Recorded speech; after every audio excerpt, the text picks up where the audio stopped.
Perkenalkan, nama saya Brenda Angelika Rantelili, NIM S1E1228081 dari kelas C. Jadi pada video ini saya akan menjelaskan mengenai Object Oriented Programming dengan atau menggunakan Python. Untuk topik yang akan dibahas, di sini yang pertama ada Introduce to OOP, Motivation. Nah, jadi OOP itu membuat kode lebih modular dan mudah dikelola dengan memodelkan program berdasarkan objek dunia nyata. Selanjutnya ada class dan objek. Nah, jadi class ini adalah template untuk membuat objek, dan objek adalah instance dari kelas dengan atribut dan metode. Nah, selanjutnya ada operator overloading. Nah, jadi operator overloading ini mendefinisikan ulang operator, yaitu seperti plus atau add, untuk digunakan dengan cara khusus pada objek dari kelas tertentu. Nah, selanjutnya ada iterator for class. Jadi, iterator adalah objek yang memungkinkan kita untuk mengakses elemen dari koleksi atau dari koleksi satu per satu. Selanjutnya ada inheritance atau pewarisan. Jadi, kelas anak mewarisi atribut dan metode dari kelas induk, memungkinkan kode yang dapat digunakan kembali. Yang selanjutnya ada abstract class. Jadi, kelas abstrak ini adalah kelas yang tidak dapat diinstansiasi dan biasanya digunakan sebagai kelas dasar. Yang berikutnya ada namespace atau ruang nama. Ini merupakan cara Python mengelola nama variabel. Ada ruang nama lokal, global, dan built-in. Kemudian materi yang terakhir ada shallow versus deep copying. Jadi shallow copy itu merupakan salinan objek dengan referensi elemen asli. Sedangkan deep copying atau deep copy salinan objek beserta elemen-elemen di dalamnya tanpa referensi ke elemen asli. Selanjutnya kita masuk pada bagian introduction. Jadi apa itu Object Oriented Programming atau OOP? Jadi OOP ini merupakan pendekatan untuk memodelkan hal-hal di dunia nyata. Nah, misalnya seperti mobil, rumah, dan hubungan antara hal-hal tersebut. Misalnya seperti siswa dan guru, perusahaan, dan karyawan. Nah, dengan kata lain, OOP memodelkan entitas dunia nyata sebagai objek perangkat lunak dan mengatur hubungan di antara mereka. Yang berikutnya, mengapa OOP diperlukan?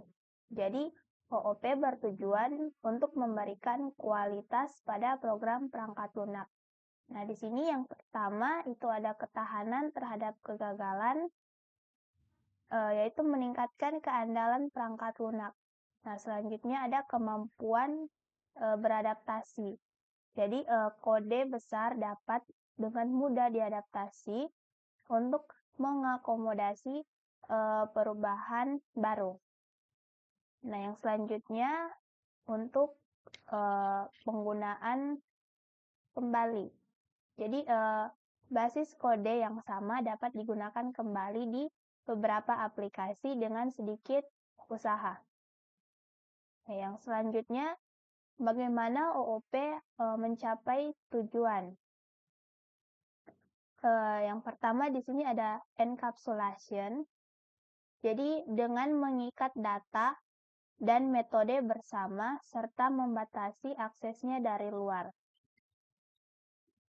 Nah, yang berikut ada modularity, yaitu komponen perangkat lunak yang berbeda dibagi menjadi unit fungsional yang berbeda.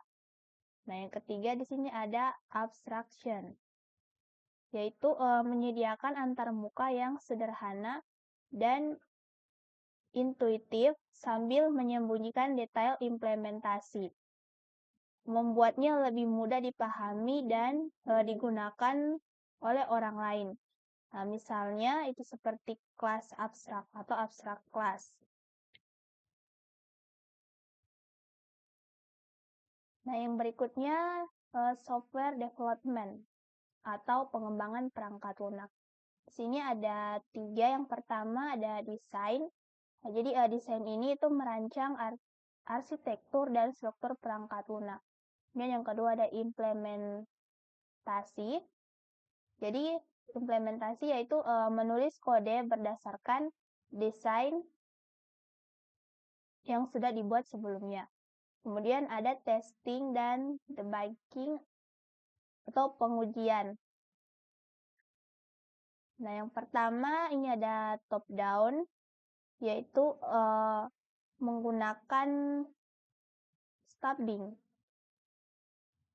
Kemudian ada bottom up atau unit testing, menggunakan unit testing.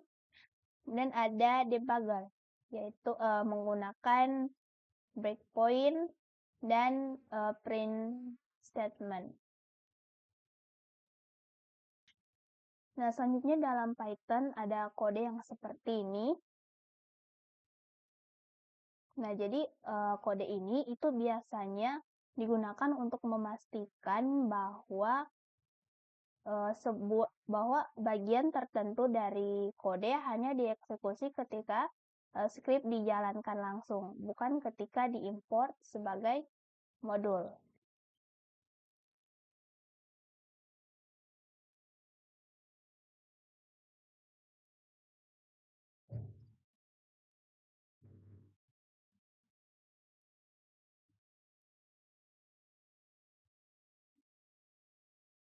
Untuk contohnya,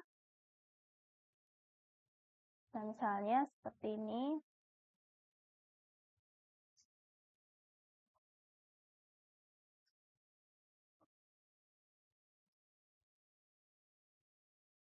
Print hello world.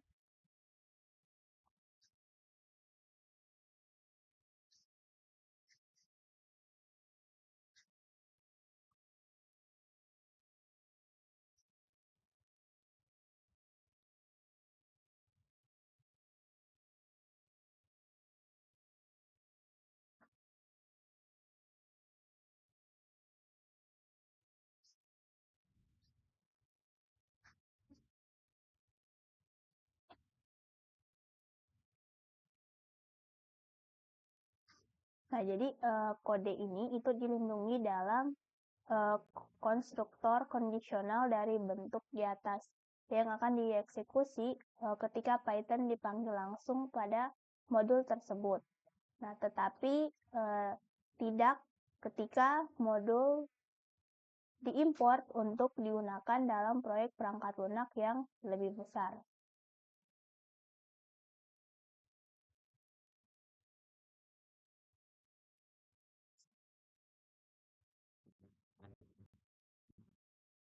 Oke, lanjut untuk yang selanjutnya ada class definition. Jadi kelas berfungsi sebagai sarana utama untuk abstraksi dalam pemrograman berorientasi objek. Nah, kelas itu terdiri dari 2 komponen sebagai berikut. Yang pertama ada metode atau fungsi anggota. Nah, yang kedua ada atribut, yaitu anggota data, file, atau variabel instance. Yang selanjutnya, kelas itu harus menyediakan yang pertama ada encapsulation, anggota data yang tidak bersifat public atau non-public. Kemudian yang kedua ada error checking. atau pemeriksaan kesalahan, dan yang ketiga ada kode untuk menguji metode kelas. Oke, yang berikutnya kelas dan objek. Jadi kelas itu adalah cetak biru untuk membuat objek. Kelas ini mengikat data dan metode bersama-sama. Di sini ada konstruktor init yang dipanggil saat sebuah objek diinstansiasi. Nah, yang berikutnya, Python tidak mendukung kontrol akses formal. Python menerapkan perlindungan data hanya berdasarkan konvensi.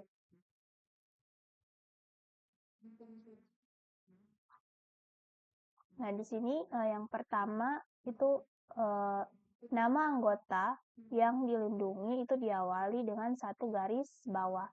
Nah, contohnya seperti ini. Kemudian nama anggota data pribadi diawali dengan 2 garis bawah. Untuk data yang private 2 garis bawah. Oke, untuk contohnya seperti ini. Coba buat untuk codingannya.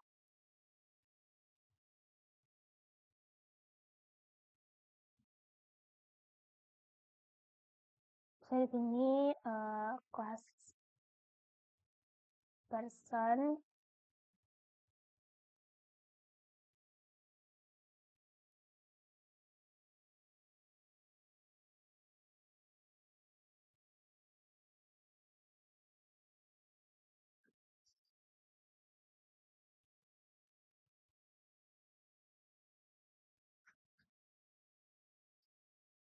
parameternya ada name, age, dan gender.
Yang berikutnya di sini kita buat untuk metode get attribute.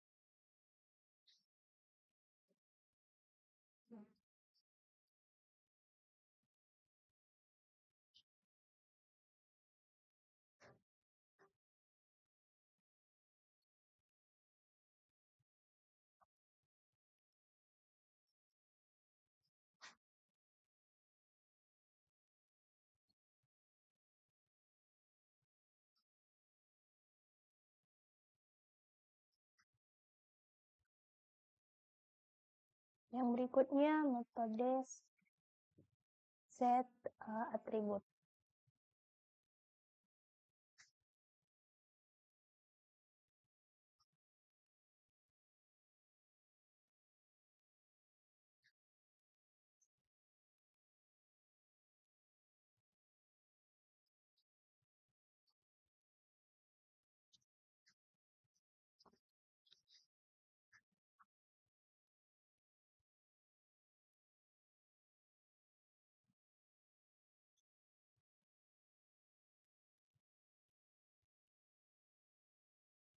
Nah, jadi untuk contoh member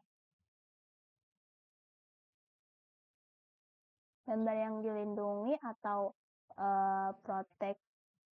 protected nih, contohnya seperti ini, yaitu dengan satu garis bawah atau yang bersifat non-public. Nah, untuk yang bersifat private itu menggunakan dua garis bawah. Contohnya seperti ini. Oke, selanjutnya kita panggil objeknya.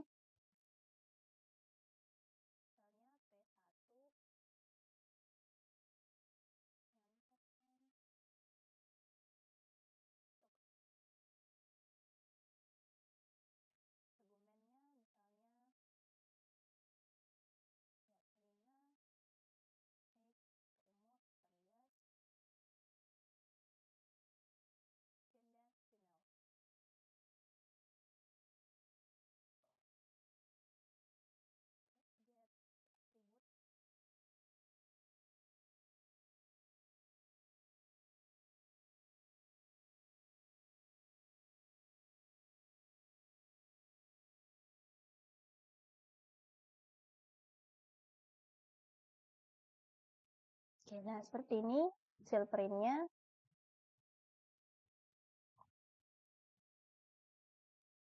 Oke, yang berikutnya ada operator overloading. Jadi operator overloading ini mendefinisikan ulang perilaku operator dan fungsi standar untuk berbagai objek yang didefinisikan pengguna. Untuk standar operator standar, contohnya itu memberikan fungsionalitas yang berbeda tergantung pada operan-operannya. Oke, untuk contohnya itu seperti ini.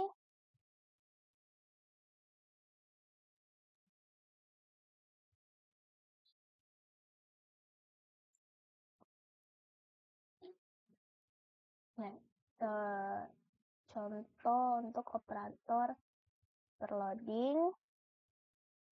Misalnya di sini kita print 2 ditambah 3.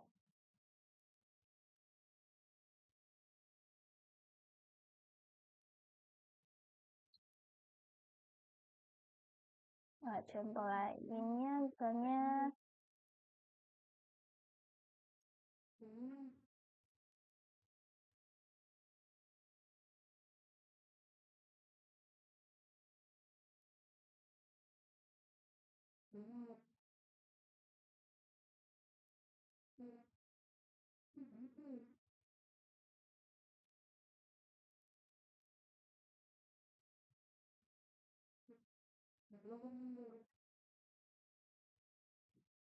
nah, jadi ini tuh merupakan penjumlahan angka. Jadi di sini misalnya 2 tambah 3 itu 5. Yang selanjutnya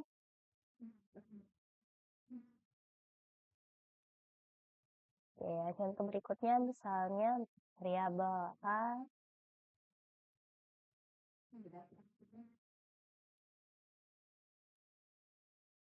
plus 3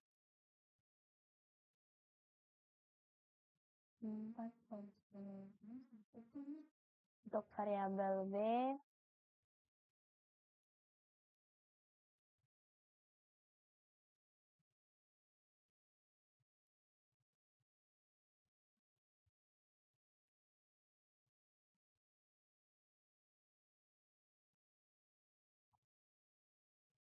nah, C misalnya yaitu A plus B.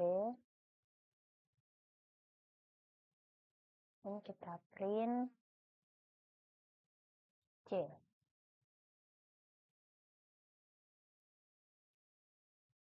Nah, jadi ini itu merupakan extending an array atau memperpanjang array.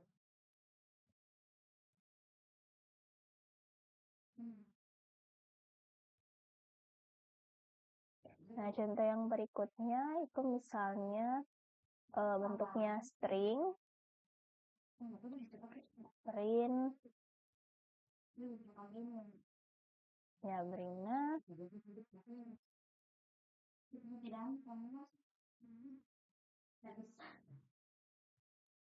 plus Angelica. Nah, kalau bentuk string di print dia akan seperti ini hasil outputnya. Jadi ini tuh merupakan penggabungan dari string.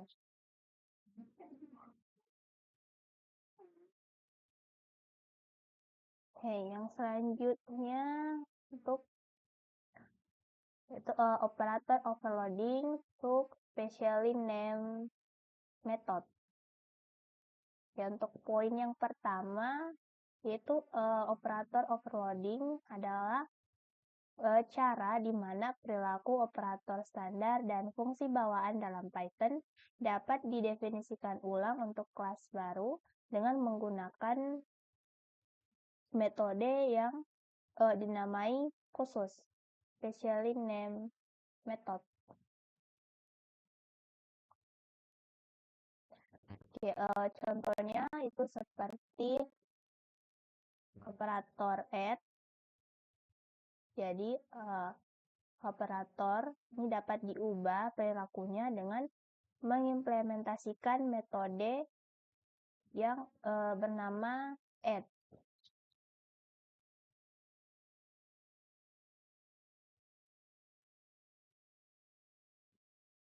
Jadi selain operator, ada juga fungsi non-operator seperti str, foo atau foo juga bisa diubah perilakunya untuk sebuah objek dengan mengimplementasikan metode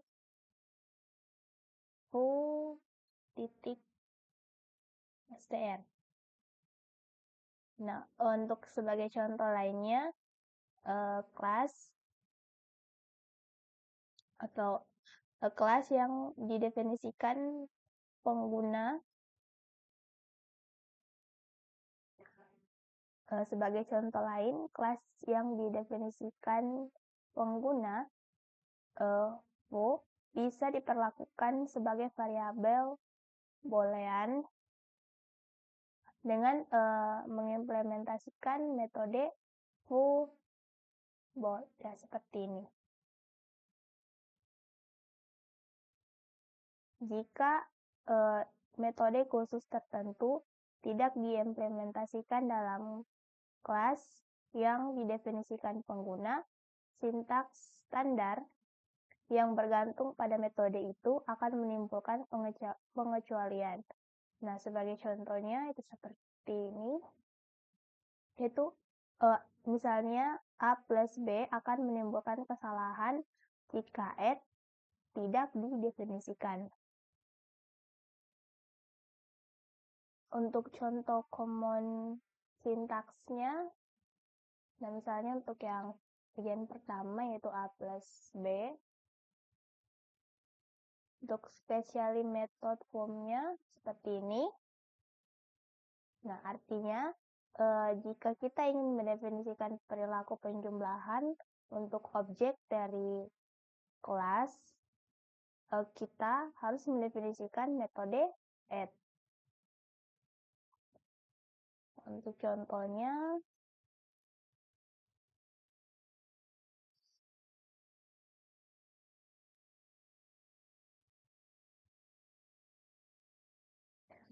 misalnya kelas point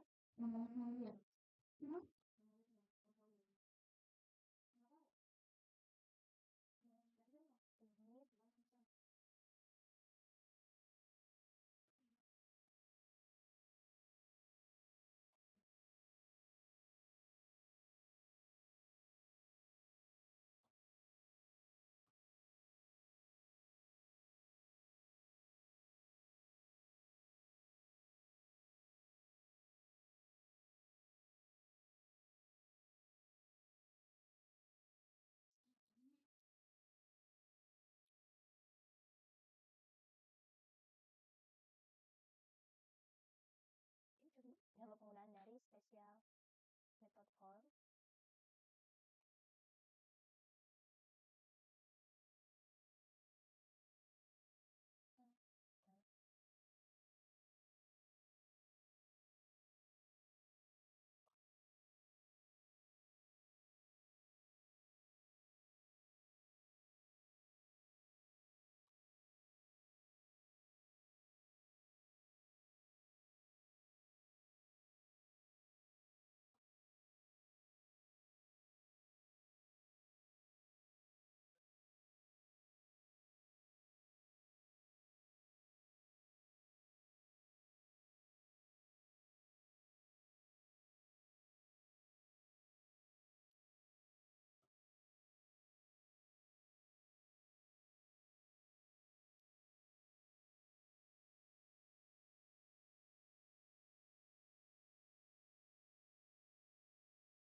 Untuk P3-nya P1 ditambah P2. Dan kita print outputnya, print P3.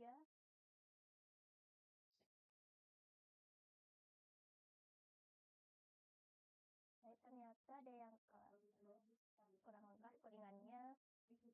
Ini untuk step.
Oke, nah hasilnya seperti ini, itu 2,5.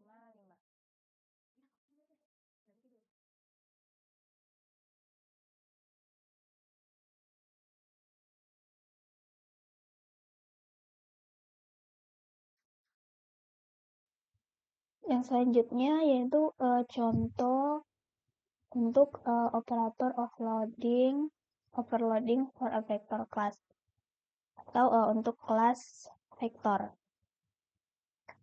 Jadi pada template method ada beberapa operator yang memiliki definisi default yang disediakan oleh Python dalam ketiadaan metode khusus, dan ada beberapa operator yang definisinya berasal dari yang lain.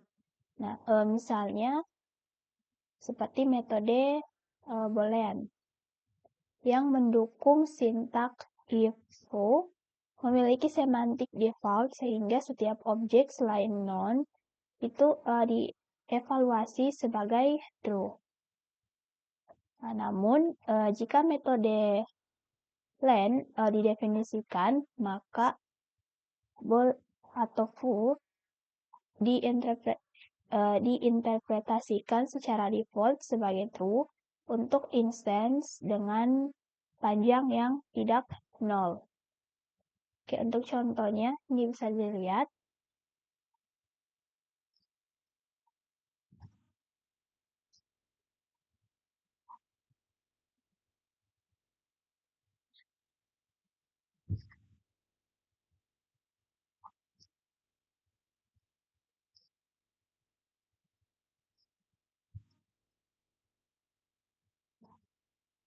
Oke, misalnya kelas vektor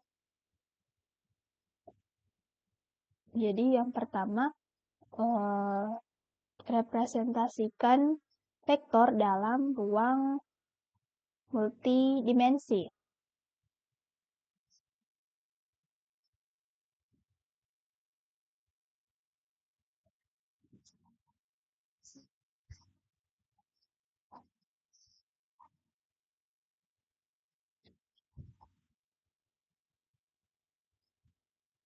Nah, yang di sini kita membuat vektor dimensi dengan nilai 0.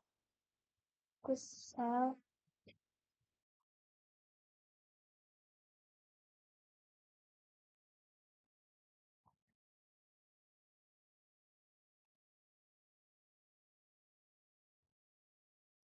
yang selanjutnya,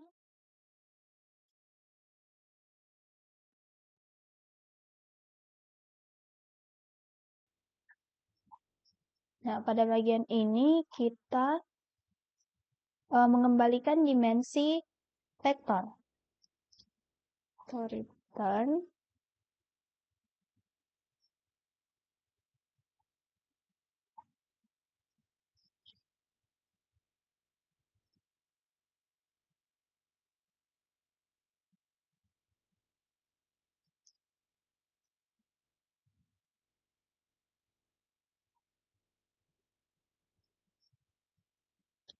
Nah, selanjutnya get item.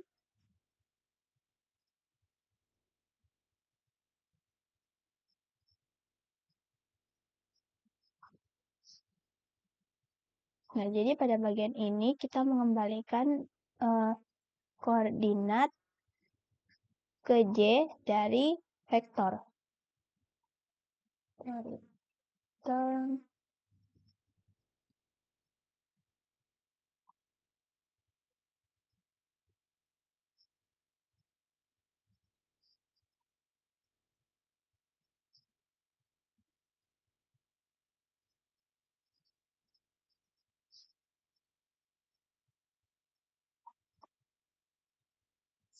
Yang berikutnya set item.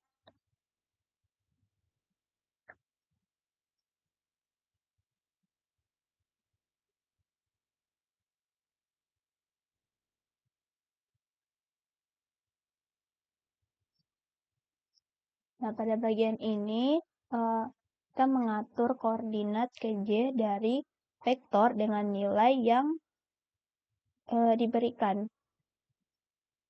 Terus self titik.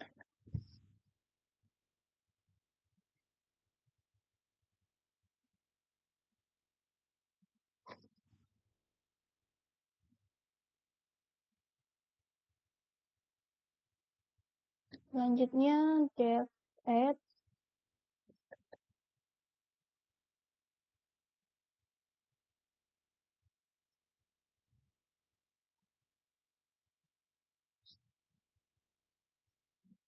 Nah, pada bagian ini kita mengembalikan jumlah dari dua vektor.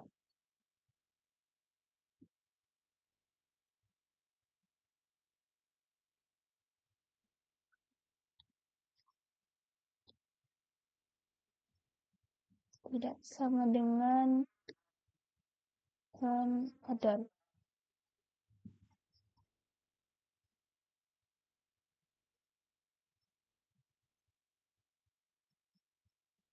Jadi pada bagian ini itu bergantung pada metode len. Selanjutnya raise value error.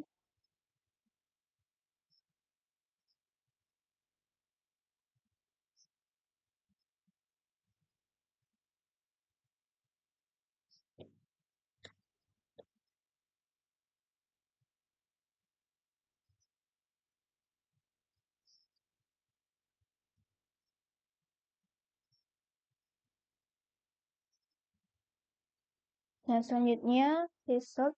Nah, pada bagian ini kita mulai dari vektor bernilai 0. Result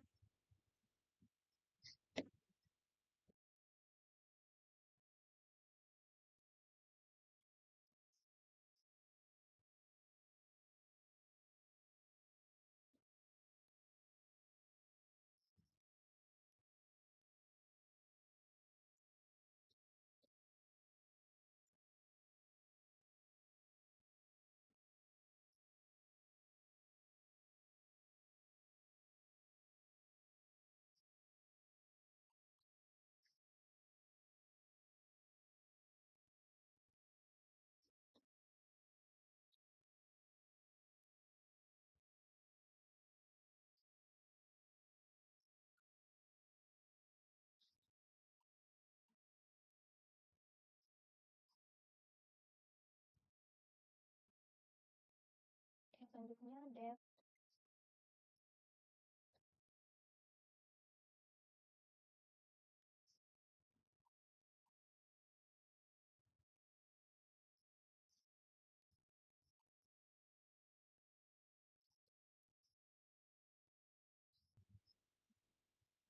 Nah, jadi selanjutnya pada bagian ini itu mengembalikan true jika vektor memiliki koordinat yang sama dengan yang lain.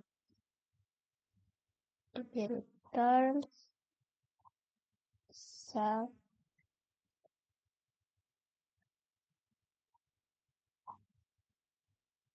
sama dengan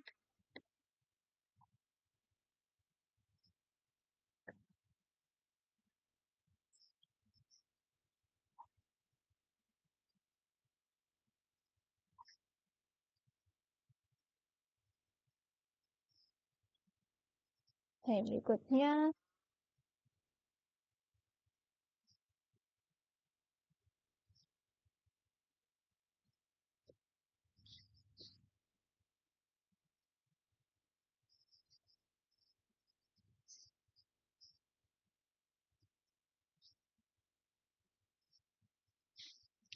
yang selanjutnya di sini itu mengembalikan true jika vektor berbeda dengan yang lain.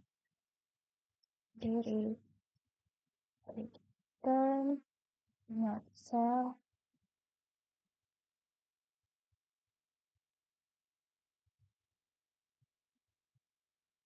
Jadi pada bagian ini yaitu bergantung pada definisi ini Eki yang sudah ada, apa yang ada. Oke, yang berikutnya depth.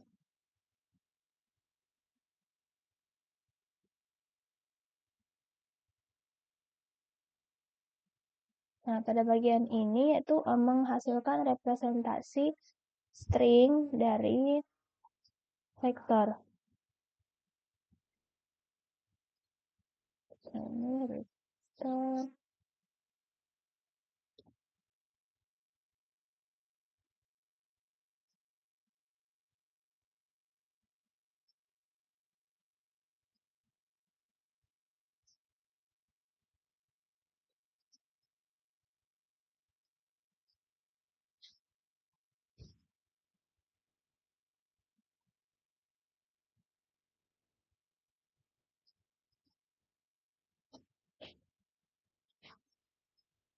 Nah, pada bagian ini di sini tuh menyesuaikan representasi dari list.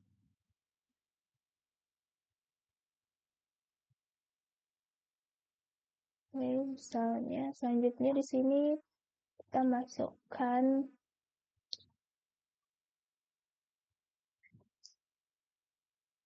misalnya A sama dengan vektor 5 dan B sama dengan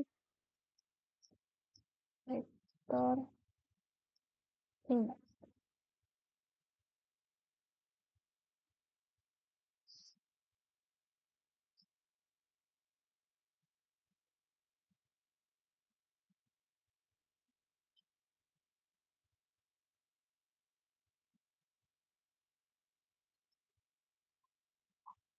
Nah, selanjutnya misalnya kita print dimensi dari vektor yang sudah kita masukkan sebelumnya. Misalnya A itu dimensi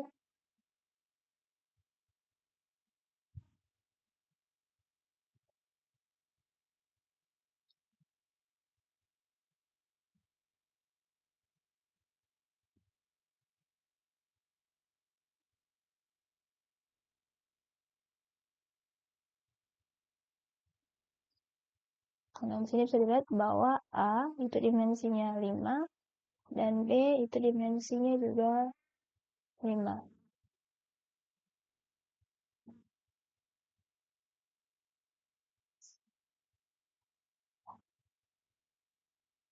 Selanjutnya misalnya kita masukkan A ke indeks keduanya sama dengan 3.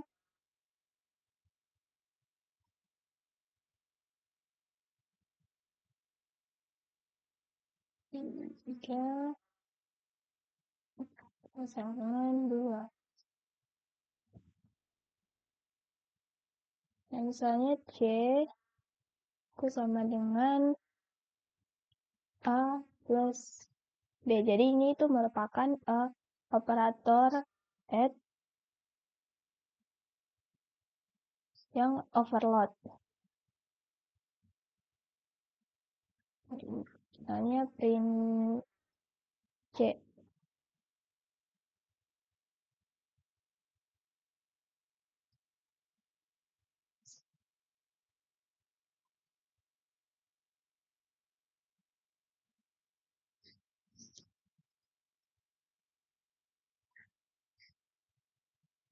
Nah, ini bisa dilihat hasilnya seperti ini. Nah, jadi ini itu merupakan operator STR yang overload.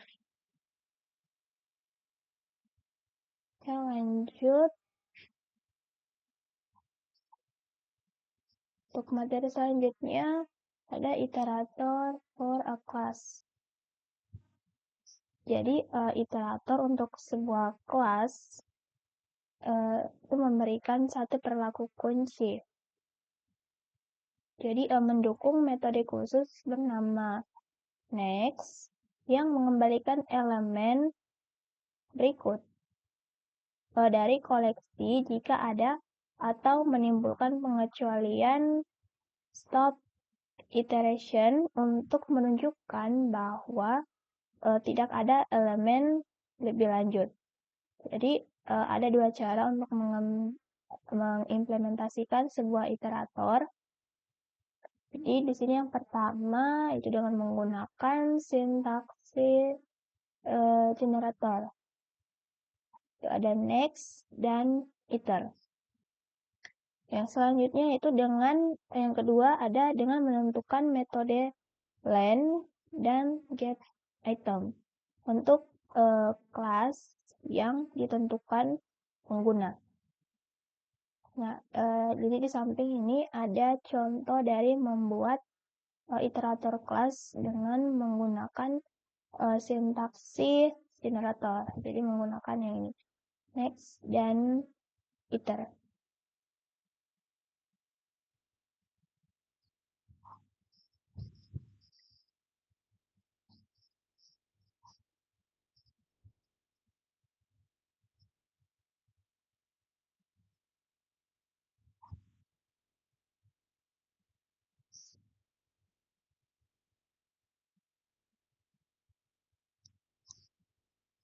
Contohnya misalnya kelas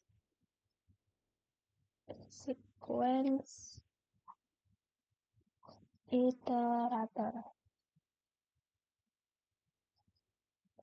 Jadi di sini yang pertama kita buat sebuah iterator untuk tipe urutan atau sequence pattern apapun.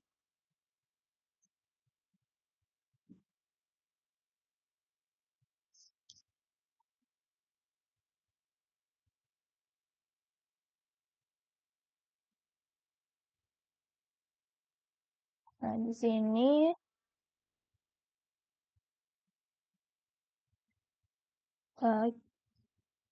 itu membuat iterator untuk urutan yang diberikan.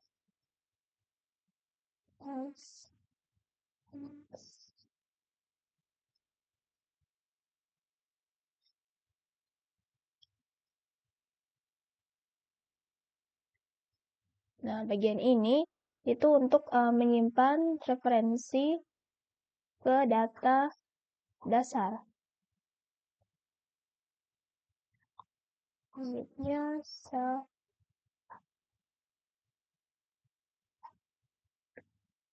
Kayak di sini kita isi dengan min 1.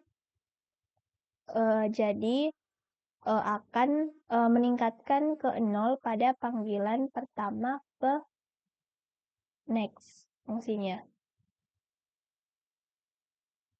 Selanjutnya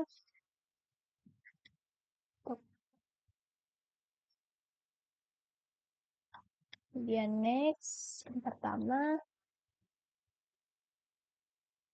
Nah, jadi di sini itu mengembalikan elemen berikutnya atau mengembalikan kesalahan stop iteration atau iterator.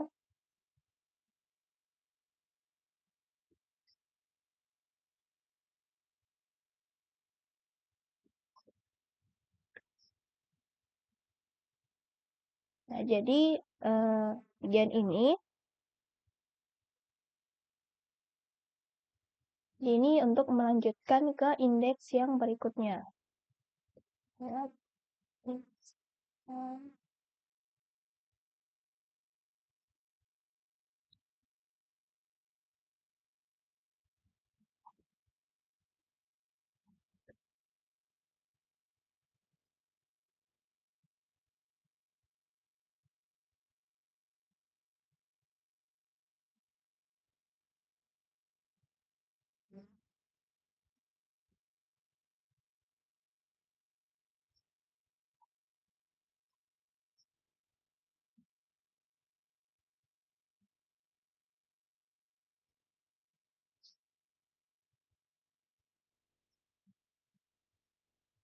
Nah, jadi yang ini itu untuk mengembalikan elemen data.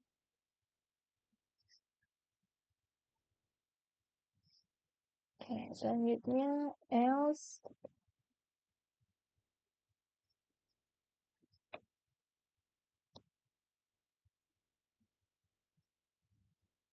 Kemudian, nah, jadi ini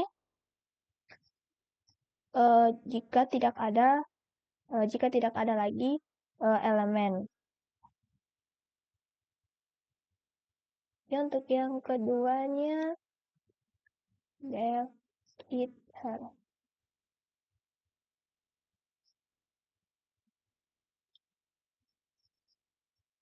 Nah, jadi pada bagian ini itu secara konversi sebuah iterator harus mengembalikan dirinya sendiri sebagai iterator. Maka di sini return self. Oke, kita coba objeknya misalnya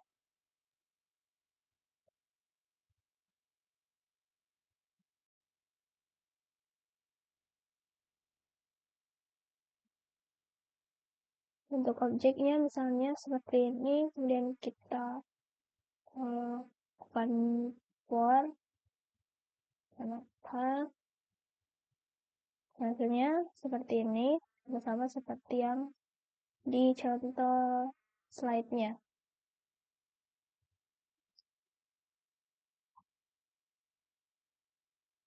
Kita lanjut untuk selanjutnya itu membuat iterator kelas dengan menggunakan fungsi len dan get item. Jadi mengimplementasi kembali fungsi range pada Python. Dapat menjalankan perulangan for menggunakan range. Nah, untuk contohnya itu bisa dilihat pada bagian ini.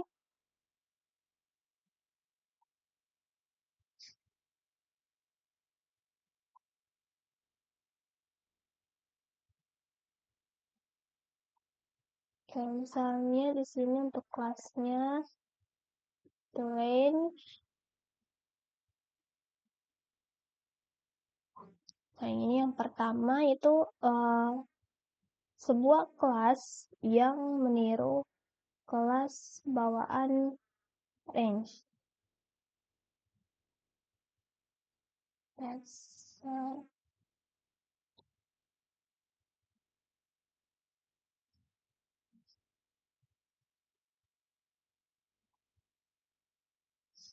itu bernilai 0,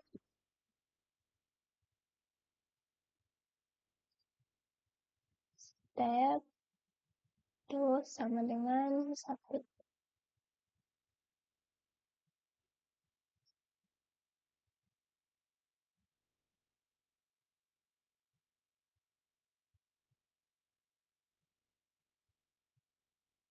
Jadi yang selanjutnya itu inisialisasi instance range,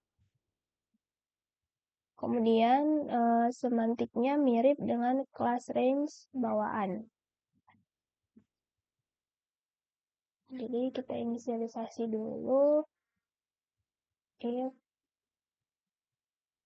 step itu sama dengan 0, maka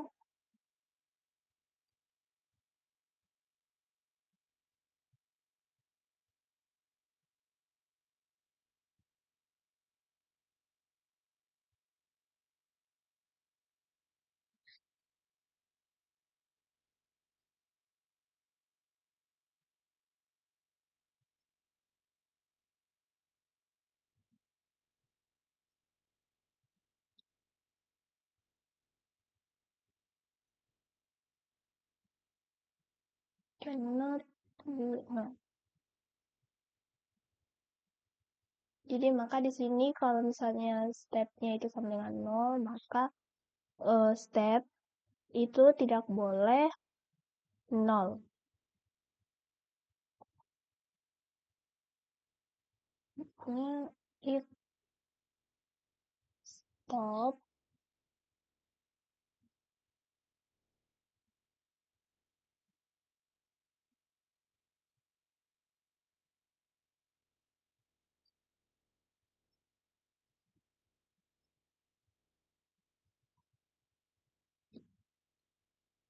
kelas stopnya sama dengan 0, itu adalah 0, maka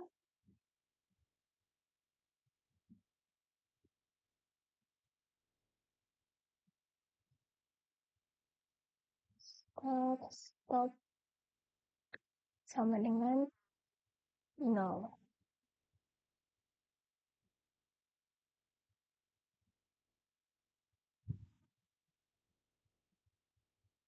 Nah, jadi pada bagian ini itu adalah kasus khusus dari range. Nah, pada bagian ini yaitu harus diperlakukan seolah-olah range-nya itu dari 0 sampai atau di sini simbolnya N.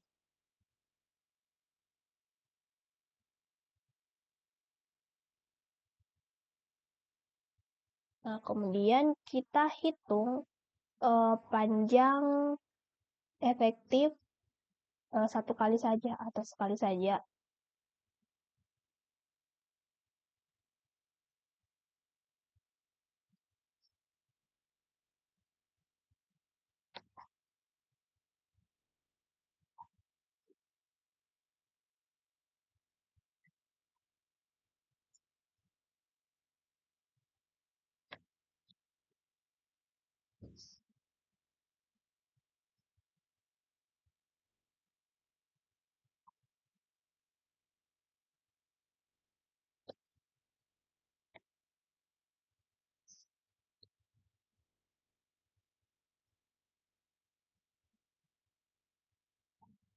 Selanjutnya kita masuk untuk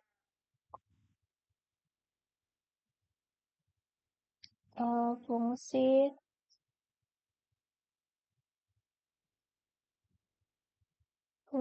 len. Jadi sebelumnya di sini tuh harusnya hitung panjang terlebih dahulu. Jadi sel di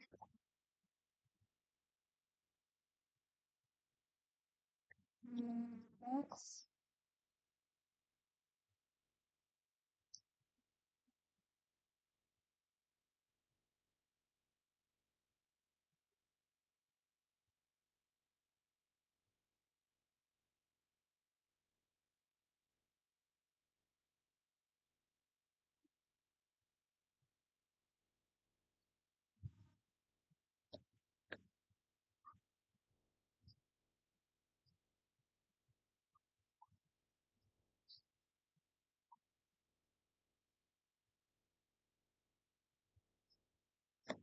Oke, kurang 1.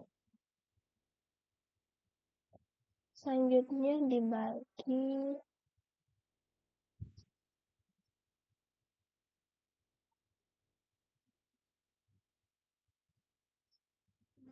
step.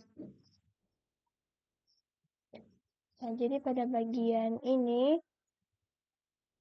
itu memerlukan pengetahuan tentang awal dan langkah, tapi tidak berhenti jika mendukung get item. Nah, untuk dua baris yang ini. Untuk Janlen,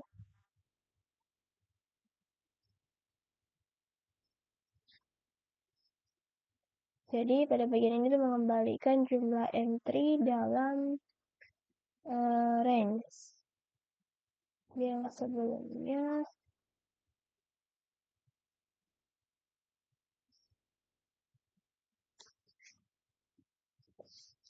jadi return sell range.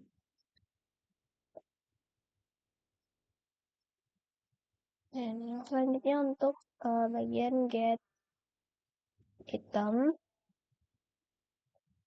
ini parameternya k. Nah, untuk bagian get item ini yaitu mengembalikan entry pada indeks k dengan menggunakan interpretasi standar jika negatif.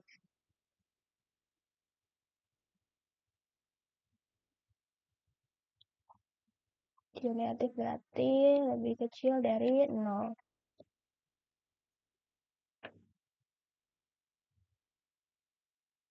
Kakak.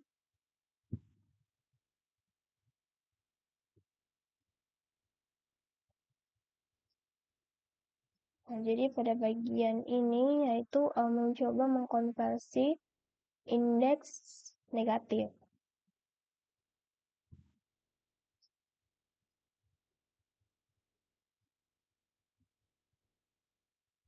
Ya, jika bukan 0,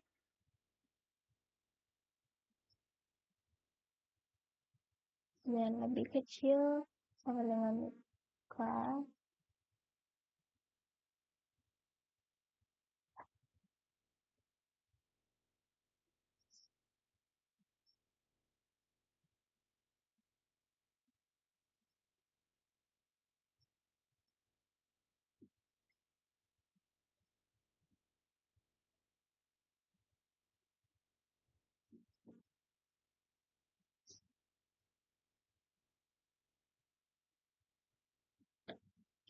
dan ini misalnya print indeks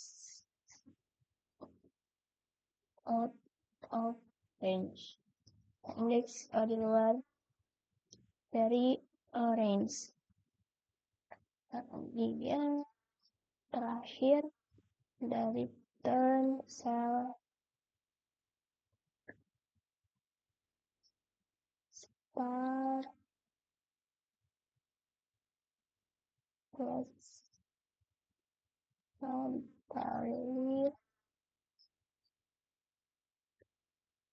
step. Oke, kita masukkan untuk objeknya misalnya R, kelasnya misalnya argumennya itu 8, 140, 5. K print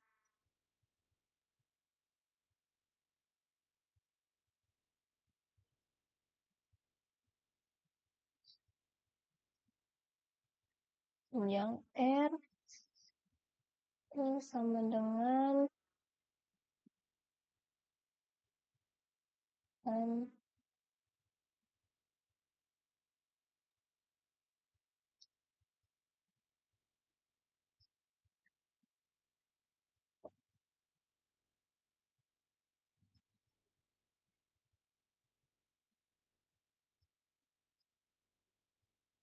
misalnya 16 elemen dan R.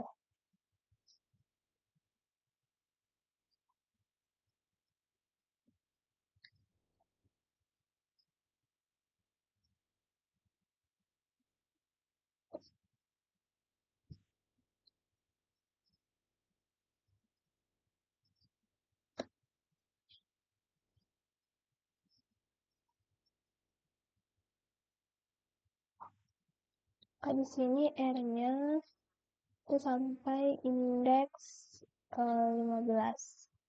Jadi ada 16 ya.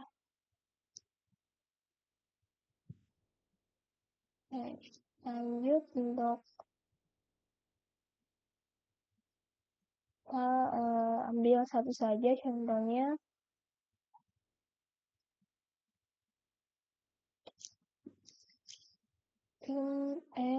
Print if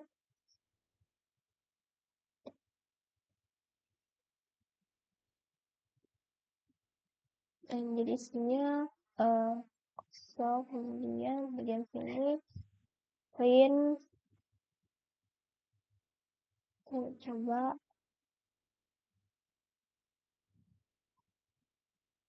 nah, jadi untuk hasilnya sudah sama. Untuk print yang ini panjang R itu ada 27, kemudian elemen R itu ada 83. Dan untuk yang bagian ini itu dari 18 sampai 138. Oke, kode 8. Jadi ini dihitung selisihnya, range-nya itu dari 8 sampai 140 dengan selisih tiap indeksnya itu 5. Jadi 8 tambah 5 itu 13, 13 tambah 5 itu 15, dan seterusnya sampai batas 140. Nah, di sini di bawahnya itu ada 138.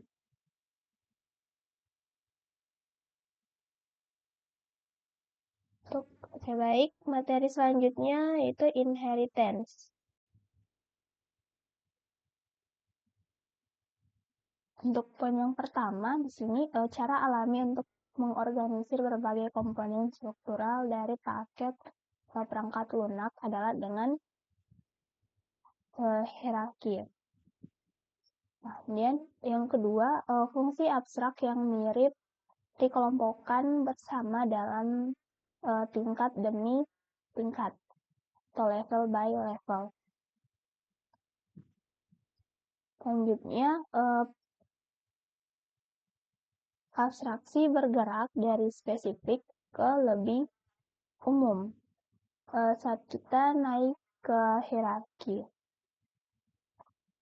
Yang berikutnya, inheritance atau pewarisan memungkinkan pembuatan kelas baru, itu kelas turunan atau anak kelas berdasarkan kelas yang sudah ada, yaitu base class atau kelas dasar, atau biasa juga disebut induk kelas, sebagai titik awal. Nah, yang berikutnya, kelas turunan dapat mengkhususkan perilaku yang sudah ada dengan memberikan implementasi baru yang menggantikan metode yang sudah ada. Nah, untuk poin yang terakhir, kelas turunan juga dapat memperluas kelas induknya dengan menyediakan metode-metode baru. Nah, bisa dilihat pada gambar ini.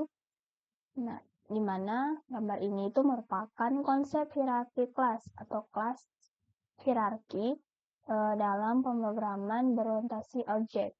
Nah, elemen-elemen utama yang diilustrasikan, nah yang pertama itu ada general atau yang paling umum yang berada di puncak hierarki. Kemudian ada spesifik, kelas yang paling spesifik di dasar hierarki. Nah, untuk kelas parent Nah, ini contohnya misalnya building. Dan ini juga merupakan kelas base kelasnya atau kelas yang paling umum diwarisi oleh kelas-kelas lain. Nah, untuk child atau anak, jadi kelas ini itu mewarisi sifat dari kelas di atasnya.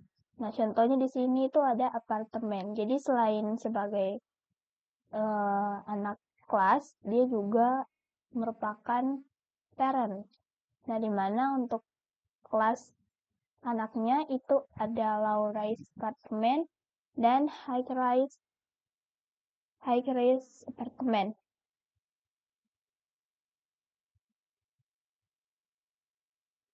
Dan yang selanjutnya di sini ada contoh hierarki jenis pengecualian dalam Python.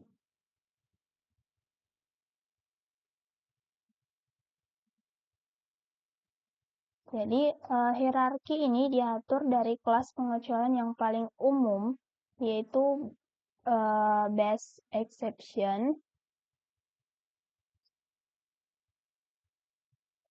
ke pengecualian yang lebih spesifik. Jadi exception adalah kelas utama yang mewarisi dari exception, kelas utama yang mewarisi dari base exception. Dan pengecualian lain seperti value error, lookup error, dan arithmetic error. Nah, jadi ketiga ini itu merupakan subkelas dari exception. Jadi struktur hierarki ini itu membantu dalam penanganan pengecualian yang lebih spesifik dalam program Python dengan menggunakan pengurisan dari kelas induk ke kelas anak.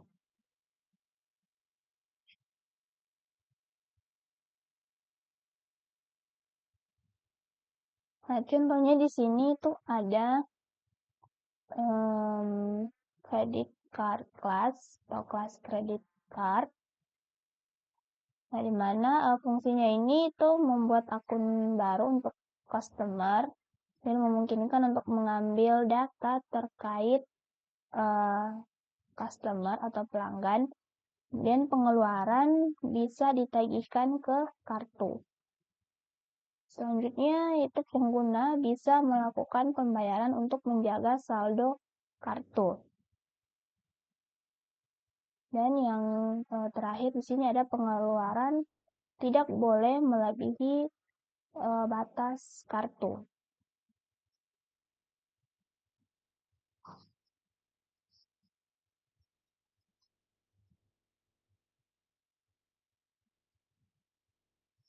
Nah, selanjutnya contoh untuk inherited class. Jadi pada diagram kelas sini menunjukkan bahwa hubungan antara kelas credit card dan kelas predatory credit card.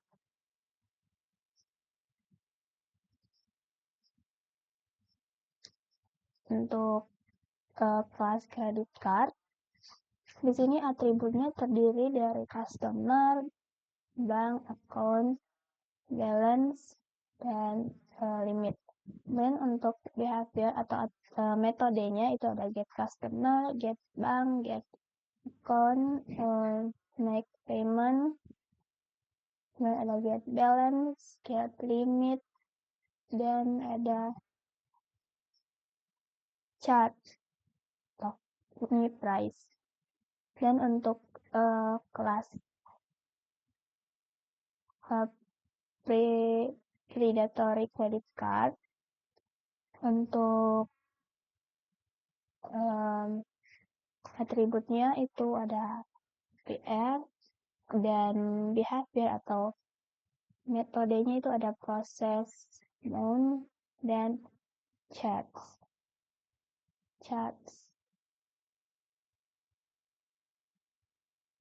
Jadi pada kelas anak ini itu mewarisi konstruktor dari kelas induk untuk membuat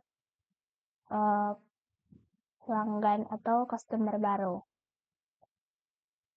Nah, yang selanjutnya itu memodifikasi perilaku pengisian kartu dengan mengenakan biaya $5 jika pengisian ditolak. Dan yang selanjutnya itu memodifikasi fungsi pembayaran kartu dengan menggunakan bunga pada saldo yang terlambat bayar.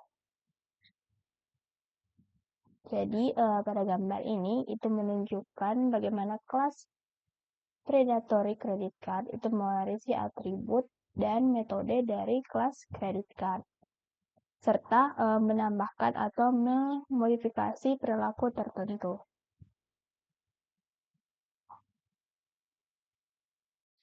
Contohnya misalnya di sini kelas credit card.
Nah, jadi di sini kelas predatory credit card itu merupakan turunan dari kelas credit card.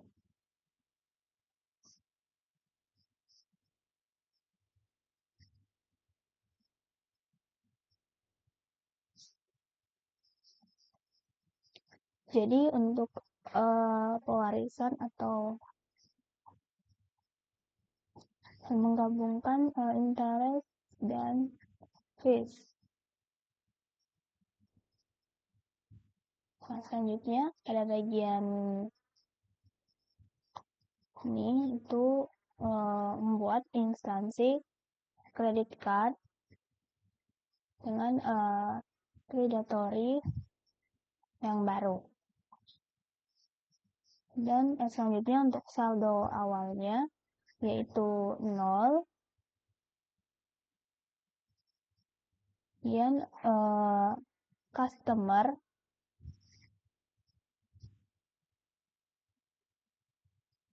jadi yang mewarisi dari kelas induk ada customer, bank, account, dan limit. Jadi customer itu untuk nama pelanggan, kemudian bank, nama banknya. Yang di sini ada akun, mengenal akun, limit, dan APR atau tingkat presentasi tahunan.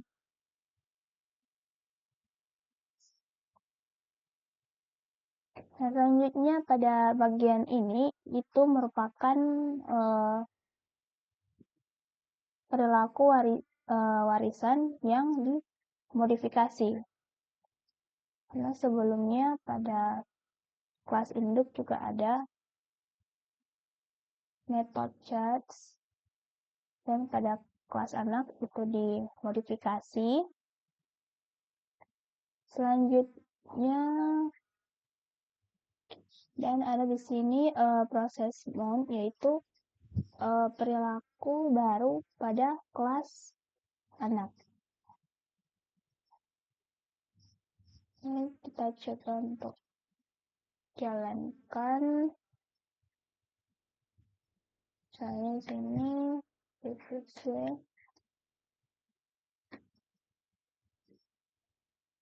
dia kelas anaknya, misalnya di sini aktif argumennya.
Yes, di sini ada contoh lain dari inheritance, yaitu progression.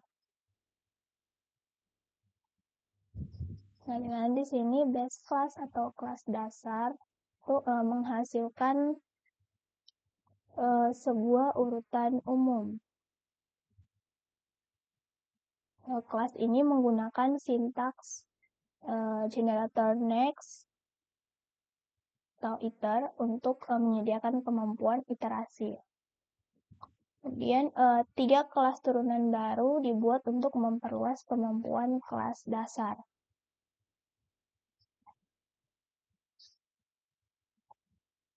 Nah, pada diagram ini untuk kelas dasarnya yaitu progression dan 3 kelas turunan dari progression. Di sini yang pertama ada arithmetic progression, kedua ada geometric progression, dan ada Fibonacci progression.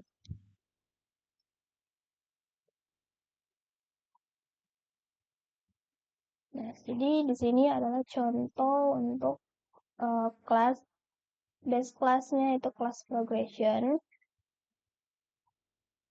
Selanjutnya di sini ada kelas turunannya, kemudian kelas geometric progression, dan ada Fibonacci progression.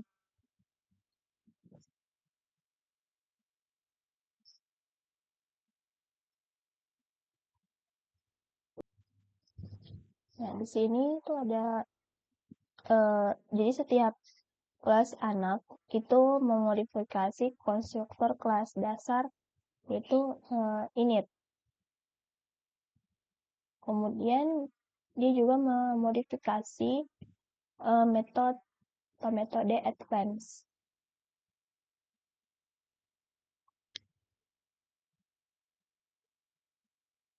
Init dan advance. Yang selanjutnya untuk materi abstrak class. Nah, untuk abstrak di sini ada beberapa poin. Jadi kelas abstrak itu dapat dianggap sebagai cetak biru atau template untuk kelas lain. Yang selanjutnya, kelas abstrak adalah kelas yang mengandung satu atau lebih metode abstrak. Yang berikutnya, metode abstrak adalah metode yang dimiliki atau yang memiliki deklarasi tetapi tidak memiliki implementasi. Kelas abstrak tidak dapat diinstansiasi. Nah, kelas ini membutuhkan subkelas atau kelas anak untuk menyediakan implementasi.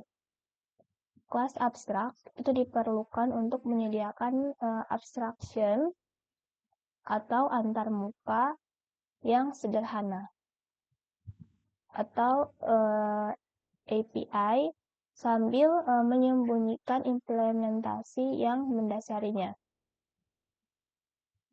Python menyediakan kelas abstrak dengan mendeklarasikan abstrak base class atau ABC yang dapat diwarisi oleh kelas anak lainnya. Oke, untuk contohnya di sini ada 2 contoh abstrak base class. Nah, di sini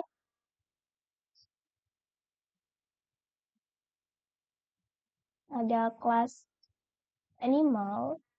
Jadi animal ini itu merupakan kelas abstrak yang mewarisi dari ABC atau abstrak base class. Nah, jadi kelas abstrak ini tidak dapat diinstansiasi secara langsung dan digunakan sebagai template untuk kelas-kelas turunan. Untuk metode dari kelas abstrak, ini ada move. Jadi move adalah metode abstrak yang dideklarasikan dengan add abstract method. Ini artinya bahwa setiap kelas turunan dari animal harus mengimplementasikan metode move. Kemudian untuk kelas turunan, di sini ada kelas human, kelas snake, kelas doc, dan kelas lion. Jadi setiap anak kelasnya itu mengimplementasikan metode move dari kelas animal. Dan ini diimplementasikannya pun secara berbeda-beda.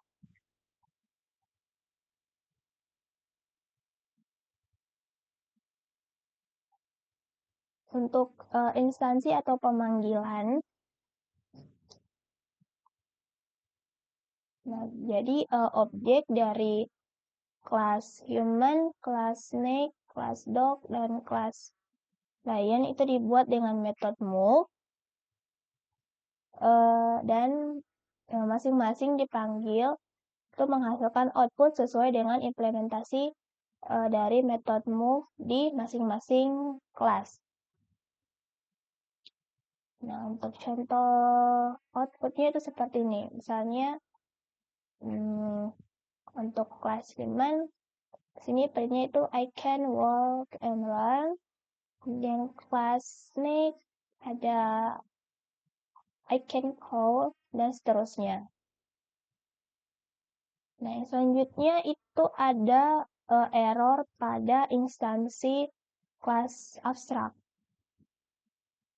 Jadi, kalau misalnya mencoba membuat objek secara langsung, nah seperti ini, itu dari misalnya langsung dari kelas animal, kan menyebabkan error atau type error karena animal ini adalah kelas abstrak dan metode move belum diimplementasikan. Nah, seperti ini. Jadi kode ini menunjukkan bagaimana penggunaan kelas abstrak dan metode abstrak dalam Python untuk memastikan bahwa kelas turunan itu mengimplementasikan metode yang diperlukan.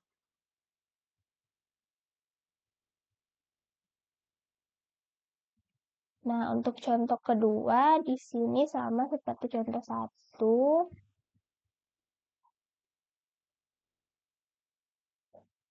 Nah, jadi di mana untuk poin di sini ada 2 poin. Yang pertama X untuk contoh kedua ini itu mewarisi konstruktor kelas dasar untuk inisialisasi. Kemudian X ini mendefinisikan ulang metode abstrak di base class.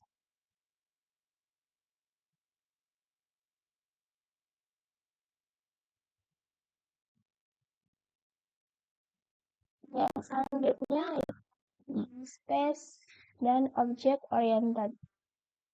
Jadi namespace class itu mencangkup semua deklarasi yang dibuat langsung dalam body definisi kelas.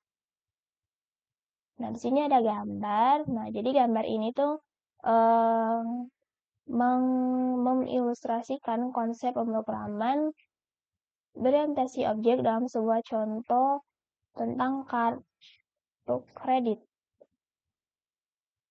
atau yang tadi credit card. Nah, di sini gambar itu terbagi menjadi 3. Untuk yang pertama, di sini menunjukkan kumpulan fungsi atau metode yang mungkin dimiliki oleh kelas credit card. Nah, seperti sini ada init, kemudian ada get customer, get bank, get count, make payment, get balance, get limit, dan charge. Untuk yang bagian kedua, yaitu contoh dari instansiasi sebuah objek dari kelas predatory credit card. Jadi yang ini, yang tadi itu credit card yang pertama, di mana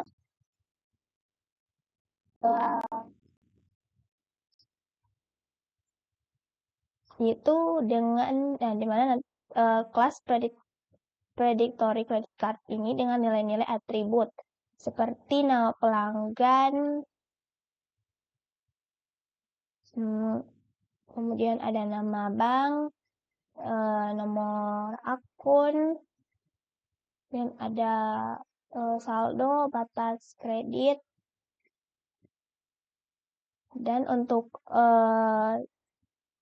yang ketiga ini itu menggambarkan struktur objek dari predatory credit card dengan atribut-atribut itu seperti customer, bank account balance, limit, dan APR. Nah, jadi untuk secara keseluruhan gambar ini menjelaskan konsep namespace pada tingkat kelas dan tingkat objek. Nah, bagian atas menunjukkan namespace kelas untuk credit card yang berisi daftar metode. Bagian bawah menunjukkan namespace instansi untuk sebuah objek predatory credit card dengan nilai-nilai atributnya. Nah, untuk bagian terakhir, di sini ada shallow and deep copying. Nah, jadi ini merupakan metode berbeda untuk menyalin data. Sini ada 3, yaitu yang pertama ada alias, ada shallow copy dan deep copy. Nah, di sini pada bagian ini itu ada gambar yang mengilustrasikan konsep alias atau referensi ganda dalam pemrograman. Nah, di mana dua variabel yaitu worm tone dan pellet itu mengacu pada satu objek data yang sama, yaitu sebuah daftar atau sebuah list, worm tone dan pellet. Dengan 3 komponen warna, yaitu ada red, green, dan blue. Nah, di mana daftar warna tersebut itu memiliki nilai-nilai RGB, misal sebagai berikut. Misalnya untuk red itu 249, green untuk 124, dan blue itu 43. Jadi kedua variabel warm tones dan pellet memiliki referensi yang sama ke daftar warna yang ditunjukkan dengan panah mengarah ke objek list di tengah. Jadi pernyataan ini pellet sama dengan warm tones ini menunjukkan bahwa kedua variabel tersebut sebenarnya adalah alias atau referensi yang berbeda ke objek data yang sama.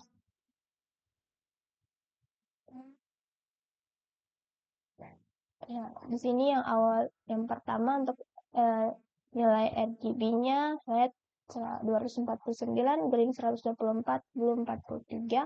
Untuk yang satunya lagi red itu nilainya 169, green 163, dan blue itu 52.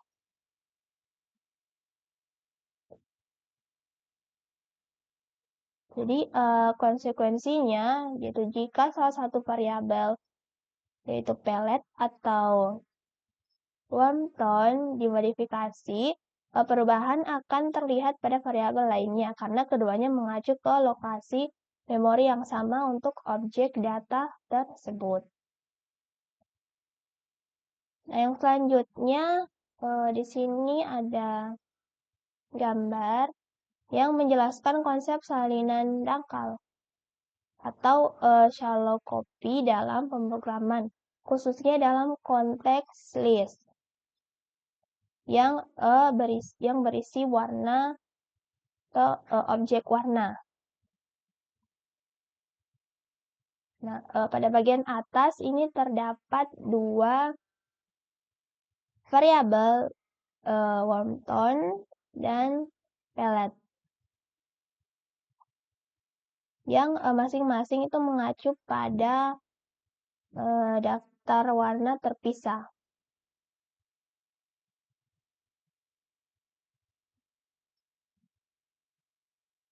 Nah, daftar warna atau daftar warm tones itu memiliki nilai 249, 124, dan 43. Nah, sedangkan pelet awalnya memiliki warna yang sama.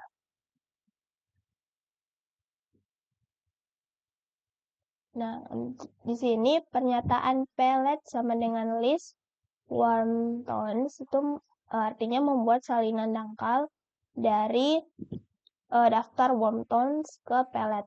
Ini berarti bahwa pelet sekarang mengacu pada daftar warna yang berbeda dari warm tones.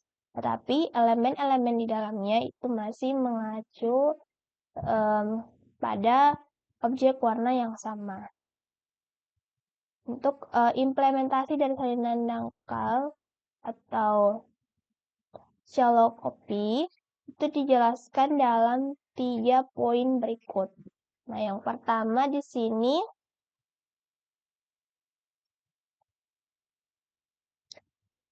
kita dapat mengubah nilai dari instan warna dalam pelet. Nah, perubahan tersebut juga akan terlihat pada warm tones. Nah, ini karena kedua list itu masih mengacu pada objek warna yang sama, tetapi secara tidak langsung. Dan yang selanjutnya, meskipun pelet dan warm tone adalah list yang berbeda, terdapat pengalihan tidak langsung.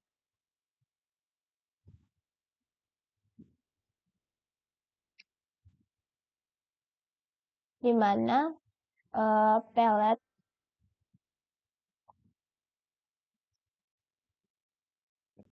untuk pelet indeks 0 adalah dan pelet indeks 0 dan warm tones indeks 0 adalah lias untuk objek warna yang sama dan seterusnya untuk elemen lainnya. Mungkin sekian penjelasan materi saya terkait objek oriented programming dengan Python. Lebih dan kurangnya mohon dimaafkan. Terima kasih.